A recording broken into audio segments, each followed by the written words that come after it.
Ako po si Zenaida Gibanya, Treasury Officer 2, Casino Filipino, Tagaytay. Nag-start po ako sa casino ng September 9, 1986. Newly grad po ako noon. Na-experience ko siguro once or twice sa mga tao ko na may pasaway. At ang ginagawa kong disiplina ay ipinapasok ko sa isang kwarto para sabihan na kami lang dalawa para talagang sumunod.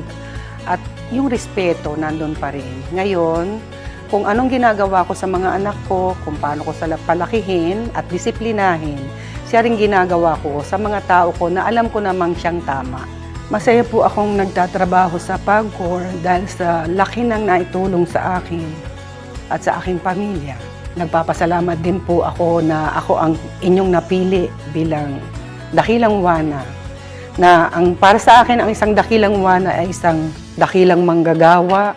Kaya maraming salamat at napili niyo ko sa titulong ito. Isang karangalan. Maraming salamat. Proud ako sa sarili ko. Thank you, PAGCOR.